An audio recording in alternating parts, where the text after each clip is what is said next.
Region ನಮ್ಮ elementary canal ಅಲ್ಲಿ ಅಂದ್ರೆ ಅದು ಸ್ಟಮಕ್ ಮಾತ್ರ. ಎಷ್ಟು ಪಿ ಎಚ್ ಇರುತ್ತೆ ಗೊತ್ತಾ? 2.8. ನೋಡ್ರಿ, ಅದನ್ನ ನೀವು ಹೊರಗಡೆ ಕೆಮಿಸ್ಟ್ರಿ ಲ್ಯಾಬ್ ನ 2.8 ಪಿ ಎಚ್ ಇರುವಂತ ಕೆಮಿಕಲ್ ನ ತಗೊಂಡ್ಬಿಟ್ಟು ನಿಮ್ ಬಟ್ಟೆ ಮೇಲೆ ಹಾಕೊಂಡ್ರೆ ಸುಟ್ಟೋಗುತ್ತೆ. ಬಟ್ ನಮ್ಮ ಸ್ಟಮಕ್ ಅಲ್ಲಿ ಹಾಗಾಗಲ್ಲ. Okay, that is having self defence mechanism ಅಂತ ಕರೀತೀವಿ. It protects our internal structure to overcome from digesting by itself. Okay, so that's a function there. Okay, then idenide next connected to the pyloric sphincter. Nodi nanu avagale ಹೇಳಿದೆ a muscular flap like structure ಇರೋದು. A flap like structure ಏನಿದೆಲ್ಲ that will help to close and open, close and open, close and open. Okay, so that's how it will help to overcome from backflow of the food. ನಮ್ದು food ನೋಡ್ರಿ, ನಾವು ಊಟ ಮಾಡಿದ ತಕ್ಷಣ ಶೀರ್ಷಾಸನ ಹಾಕಿದ್ವಿ ಅಂದ್ರೆ food ಏನಾದರೂ ವಾಪಸ್ ಬರುತ್ತಾ? ಇಲ್ಲ. ಏನಕ್ಕೆ? Because of these sphincters. These sphincters helps to not to go back in to the mouth, okay, to that food. So that's a reason. That's how these sphincters will be helping us. Okay, then it will have a opening to which we call it as the pyloric orifice. Orifice andrene meaning, it's a biological terminology again. Okay, it's a common biological terminology. Orifice ಅಂದ್ರೆ opening anta. And then adu next a canal lead ಮಾಡುತ್ತೆ internally, to which we call it as the pyloric canal. And muscular structures ನಾವು pyloric antrum ಅಂತ ಕರಿತೀವಿ. Okay, ಅದೆಲ್ಲ region ಬಂದ್ಬಿಟ್ಟು pyloric region ಅದು. Okay, then ಈ pyloric region ಏನೈತಿ, next small intestine cover ಆಗಿರುತ್ತೆ, I mean connect ಆಗಿರುತ್ತೆ. Hope you remember, ನಾನು ಆಗಲೇ ಡಿಸ್ಕಸ್ ಮಾಡಿದೆ. Small intestine is again divided into 3 parts, that is DJI. Okay, that is duodenum. Hope you remember, that is duodenum here. Okay na? Okay, next we shall move to next concept, that is small and the large intestine. Stomach further small and large intestine connect ಆಗಿರ್ತೈತಿ, ಇದು ನಿಮಗೆ ಗೊತ್ತು. Okay, then small intestine ನ size ಎಷ್ಟಿರುತ್ತೆ? You know something guys, it will be approximately around 6 to 7 meters. It will be around 6 to 7 meters. And then complete elementary canal na size ಎಷ್ಟಿರುತ್ತೆ? It will be approximately around 9 meters. ಅದು ಹೆಂಗ್ರಿ madam? ನಾವಿರೋದು maximum 7 feet gigantism. Okay, ನಾವಿರೋದು around ಎಲ್ಲರೂ common ಆಗಿ Indians ನ height around 5 feet. Okay, ಅಂದ್ಮೇಲೆ ಇದು ಮೀಟರ್ಸ್ ಟುಗೆದರ್ ಇರುತ್ತಾ? Yes, it will be. ಯಾಕಂತಂದ್ರೆ it will have so many foldings there, ಅಷ್ಟೊಂದು ಫೋಲ್ಡಿಂಗ್ಸ್ ಇರುತ್ತೆ. So that's the reason, when we stretch the complete alimentary canal and place it on a table, then literally we can have the size of that as, around 9 meters together. Whereas small intestine size is still around 6 to 7 meters together. That's also again 1 marks each week question guys. Okay. So, ಇಲ್ಲಿ ನೋಡಿ, ಈ duodenum region ಹೇಗಿದೆ? ಇದು duodenum region curvature ಇರುತ್ತಾನೆ, right? It is having a curve-like structure which is connected to, on one side to the liver and on another side to the pancreas. ಏನದು? ಅವು ಕೂಡ glands ಅಲ್ವಾ? ಎಂತ glands? I hope you know that pancreas is called as the dual gland, right? What do you mean by dual gland? Dual ಅಂದ್ರೆ ಏನು? Double, two hero, dual role ಅಂತ ಏನ್ ಕರಿತೀವಿ ಅಲ್ವಾ? ಸೊ ಅಂದ್ರೆ it acts as both exocrine gland and endocrine gland. ಅದರ pancreatic duct ಏನಿದೆಲ್ಲ, I hope you remember, just now ನಾನು ಡಿಸ್ಕಸ್ ಮಾಡಿದೆ. duct ಅಂದ್ರೆ ಏನು? pipe-like structure, right?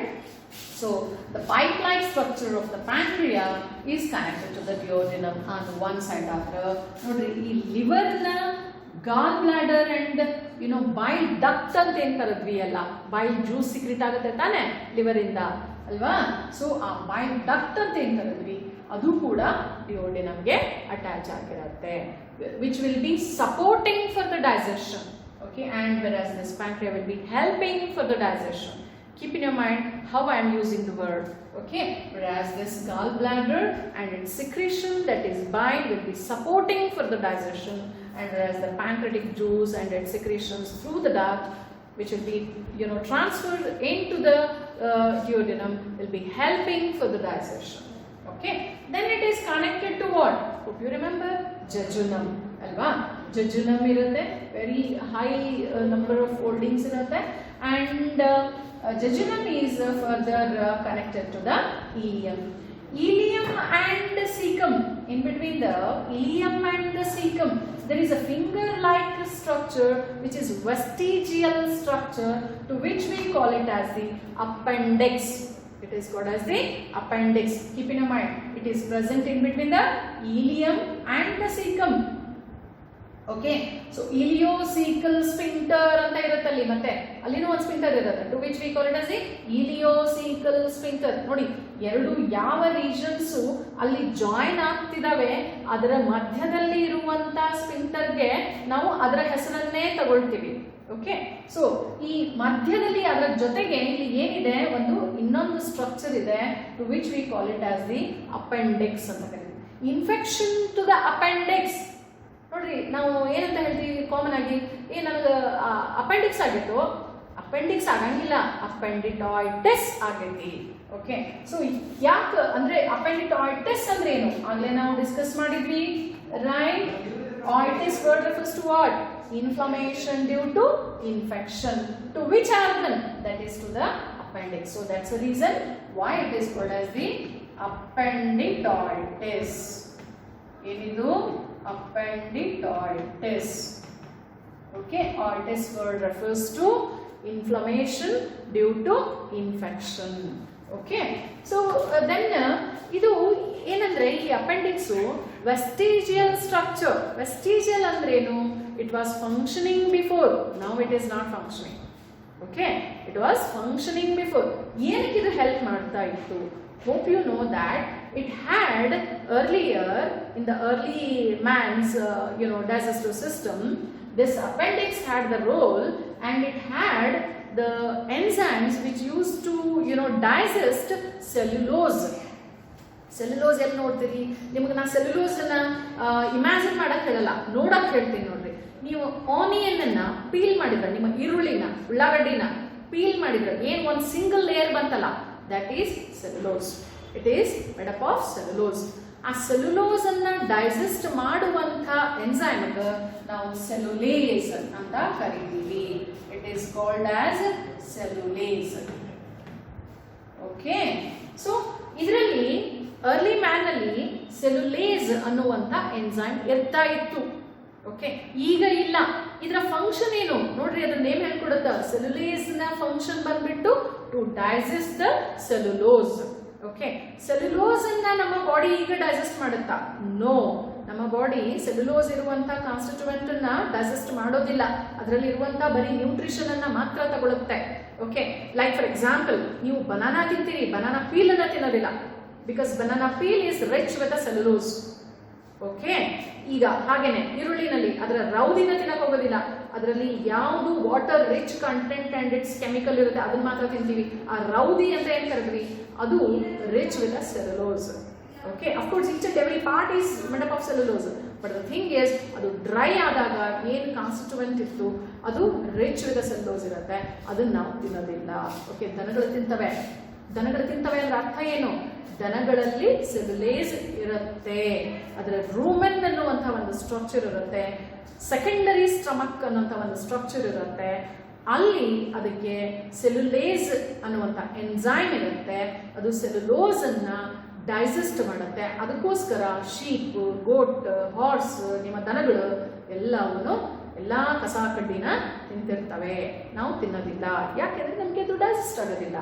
ಓಕೆ, ತಿಂದ್ರೆ ಡೈಜೆಷನ್ ಆಗ್ಲಿಲ್ಲ ಅಂದ್ರೂ ತಿನ್ವಿ, ಏನಾಗುತ್ತೆ ಮೇಡಮ್? ಏನ್ ಡೈಜೆಷನ್ ಆಗುತ್ತೆ, ಅಷ್ಟೇ simple. Okay okay, then next ಎಲ್ಲಿ ಕನೆಕ್ಟ್ ಆಯ್ತು ಅಂದ್ರೆ ನಾನು ಲಾರ್ಜ್ ಇಂಟೆಸ್ಟೈನ್. ಲಾರ್ಜ್ ಇಂಟೆಸ್ಟೈನ್ ನ ಫಸ್ಟ್ ಪಾರ್ಟ್ ಯಾವುದು? DJI ಆಯ್ತಾ, ಇಲಿಯಂ ಆಯ್ತಾ, ದೆನ್ ಸೀಕಮ್ ಅಲ್ವಾ, ಸೀಕಮ್. ಓಕೆ, ಸೀಕಮ್ ಗೆ ಕನೆಕ್ಟ್ ಆದಂತ ಈ ಒಂದು ಪಾರ್ಟ್ ಏನಿದೆಲ್ಲ, then it is connected to the large intestines, one of the part to which we call it as the colon. ಆ ಕೊಲಾನ್ ಅನ್ನ ಮತ್ತೆ ತಿರ್ಗಾ ನಾವು 3 ಟೈಪ್ಸ್ ಮಾಡ್ತೀವಿ. ಮತ್ತೆ ಯಾವ ಯಾವವು? Ascending colon, transverse colon, descending colon. Okay, ನೋಡಿ ನೇಮ್ ಹೇಳ್ಕೊಡುತ್ತೆ. ಅಸೆಂಡಿಂಗ್ ಕೊಲಾನ್ ಅಂದ್ರೆ ಲೋವರ್ ಇಂದ ಹೈಯರ್ ಹೋಯ್ತು, ಅಸೆಂಡಿಂಗ್ ಕೊಲಾನ್. ಟ್ರಾನ್ಸ್ವರ್ಸ್ ಕೊಲಾನ್ ನೋಡಿ ಟ್ರಾನ್ಸ್ವರ್ಸ್ ರೀಜನ್ ಅಲ್ಲಿ ಐತಿ, ಅಂಡ್ ದೆನ್ ಡಿಸೆಂಡಿಂಗ್ ಕೊಲಾನ್. ಹೆಂಗೈತಿ ಇದ್ರ ಸ್ಟ್ರಕ್ಚರ್? ಕೊಲಾನ್ ಸ್ಟ್ರಕ್ಚರ್ ನಿಮ್ ಸಿಗ್ಮಾ ಇದ್ದಂಗೆ ಐತಿಲ್ಲ. ಸೊ ಅದಕ್ಕೆ ಈ ಕೊಲಾನ್ ಏನಂತ ಕರಿತೀವಿ, ಸಿಗ್ಮಾ ಕೊಲಾನ್ ಅಂತ ಕೂಡ ಕರಿತೀವಿ. This is again 1 marks CET NEET question guys. Okay, ಏನೇನು ಅದ್ರಲ್ಲಿ ಪಾಯಿಂಟು, 3 ಪಾರ್ಟ್ಸ್ ಅನ್ನೋದು ಕೂಡ CET ನೀಟ್ ಕ್ವೆಶ್ಚನ್. ದೆನ್ ಯಾವ ಶೇಪ್ ಅಲ್ಲಿ ಇದೆ, ಸಿಗ್ಮಾ ಕರ್ವ್ ಶೇಪ್ ಅಲ್ಲಿ ಇದೆ, ಸಿಗ್ಮಾ ಶೇಪ್ ಅಲ್ಲಿ ಇದೆ ಆ ಕೊಲಾನು. ಸೊ ಅದಕ್ಕೆ ಅದನ್ನು ಕೂಡ CET NEET question. Okay okay, then ಈ ಕೊಲಾನ್ಗೆ ಕರೆಕ್ಟ್ ಆಗಿರುತ್ತೆ, that is ascending colon, transverse colon and descending colon. Okay, ಆ ಕೊಲಾನ್ ಇಂದ ನೆಕ್ಸ್ಟ್ ಎಲ್ಲಿ ಕನೆಕ್ಟ್ ಇರುತ್ತೆ ನೋಡಿ, ಅದಕ್ಕೆ ಇಲ್ಲಿ ಏನು ವರ್ಡ್ ಇದೆ, ಸಿಗ್ಮಾಯ್ಡ್ ಕೊಲಾನ್. ಸಿಗ್ಮಾಯ್ಡ್ ಕೊಲಾನ್ ನೋಡಿ, ಇಲ್ಲೇ ಇದೆ word. Okay, then it is connected to the rectum. Rectum ನ ಫಂಕ್ಷನ್ ಏನು ಆಕ್ಚುಲಿ, ಅನ್ಡೈಜೆಸ್ಟೆಡ್ ಫುಡ್ ಅನ್ನ ಸ್ಟೋರ್ ಮಾಡೋದು. ಓಕೆ, ಅನ್ಡೈಜೆಸ್ಟೆಡ್ ಫುಡ್ ಅನ್ನ ಸ್ಟೋರ್ ಮಾಡೋದು. ಡೈಜೆಷನ್ ಆಯ್ತು ಅಂದ್ರೆ ಅರ್ಥ ಏನು, ಅದು ಅಬ್ಸಾರ್ಪ್ಷನ್ ಮಾಡಕ್ಕೆ ಹೆಲ್ಪ್ ಮಾಡುತ್ತೆ. ದೆನ್ ಹಾಗಿದ್ರೆ ಇದರಲ್ಲಿ ಏನಿದೆ, ಡೈಜೆಷನ್ ಮಾಡಕ್ಕೆ ಏನಿದೆ ಅದೊಂದು ಪಾಯಿಂಟ್ ನಾನು ಡಿಸ್ಕಸ್ ಮಾಡಬೇಕಾಗಿತ್ತು.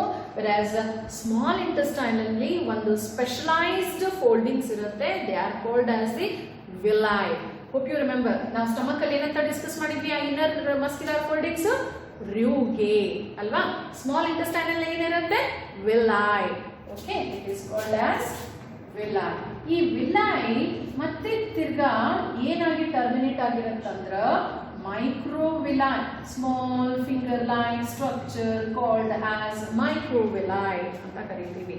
ಓಕೆ, ಈ ಮೈಕ್ರೋವಿಲೈನ ಫಂಕ್ಷನ್ ಏನಪ್ಪಾ ಅಂತಂದ್ರೆ to absorb the nutrients from the food whatever we have ingested, ಅದರಿಂದ ಅಬ್ಸಾರ್ಪ್ಷನ್ ಮಾಡ್ಕೊಳ್ಳುತ್ತೆ.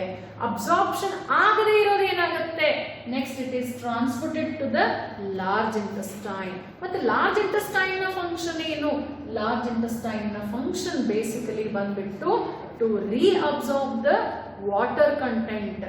ಮತ್ತೆ ಏನು, ಮತ್ತೆ to eliminate the undigested solid waste. That is the major function of the large intestine. Once again I will repeat guys, there is large intestine, small intestine function ಬಂದ್ಬಿಟ್ಟು absorption of the nutrients. So large intestine function ಬಂದ್ಬಿಟ್ಟು absorption, reabsorption and absorption of the water and elimination of the solid waste. Eliminate ಆಗಿದೆ ಎಲ್ಲಿ ಹೋಯಿತು, ರೆಕ್ಟಮ್ಗೆ ಬರುತ್ತೆ, rectum ಅಲ್ಲಿ store ಆಗುತ್ತೆ. Okay, store ಆದ ಮೇಲೆ next it will pass through the anus. ನಾನೊಂದು ಪಾಯಿಂಟ್ ಹೇಳಿದ್ದೆ ನಿಮಗೆ starting, in between the rectum and the anus there will be 3 sphincters and it will help to overcome from the back of the food ಅಂತ ಹೇಳಿದೆ. Generally ಎಲ್ಲ ಕಡೆನೂ ಸ್ಪಿಂಕ್ಟರ್ಸ್, but ಇಲ್ಲಿ ಹಾಗಲ್ಲ. To eliminate, to eliminate through the anus. Okay, voluntarily it will have something guys, it will have two made up of, those sphincters are made up of 2 smooth muscles and 1 skeletal muscle. 2 smooth muscles, 1 skeletal muscle. Okay, ನೋಡಿ ಅದರ function ಕೂಡ ಗೊತ್ತಿದೆ ನಿಮಗೆ. Smooth muscle involuntary, skeletal muscle voluntary ಅಲ್ವಾ. So ಅಂದ್ರೆ ಇನ್ವಾಲಂಟರಿಲಿ ಅದು moment ಆಗಿರುತ್ತೆ, then voluntarily ಆ ಒಂದು ಲೇಯರ್ ಆಫ್ ಸ್ಫಿಂಕ್ಟರ್ ಇಂದ ಮೂಮೆಂಟ್ಗೆ ಹೆಲ್ಪ್ ಮಾಡುತ್ತೆ. Then what about the small children? You can ask me a question. Okay, so small children ಅಲ್ಲಿ ನೋಡಿ elimination of metabolic waste involuntarily ಆಗ್ತಿರುತ್ತೆ, ಬಿಕಾಸ್ ಅದರ ಸ್ಫಿಂಕ್ಟರ್ ನ ಮಸಲ್ಸ್ ಸರಿಯಾಗಿ ಡೆವಲಪ್ ಆಗಿರೋದಿಲ್ಲ, ಅದಕ್ಕೋಸ್ಕರ ಇನ್ವಾಲಂಟರಿಲಿ ಎಲಿಮಿನೇಟ್ ಆಗ್ತಿರತ್ತೆ. As the age of a child goes on increasing, then the size of the bowel ಅಂತ ಕರೀತೀವಿ, rectum ನ size ಕೂಡ increase ಆಗುತ್ತೆ, and the sphincters also will develop, and that's how it will start eliminating the metabolic waste voluntarily according to the will and wish of a person. Okay, so that is concerned with the sphincters which will be present in between the rectum and the anus. Okay, function of the rectum to store the undigested solid waste, and whereas anus function to eliminate egestion. Okay, that is for the egestion. Ingestion is different, egestion is different. Ingestion, that is absorption of the nutrients from the alimentary canal. Egestion, to throw the undigested waste. Digested constituent nutrients ಅನ್ನ absorb ಮಾಡೋದು digestion ಆದ್ರೆ elimination digestion ಆಗುತ್ತೆ. ಓಕೆನಾ? So that is concerned with the complete digestive system, guys. If you have got any question, you can ask me question through the messages. Thank you.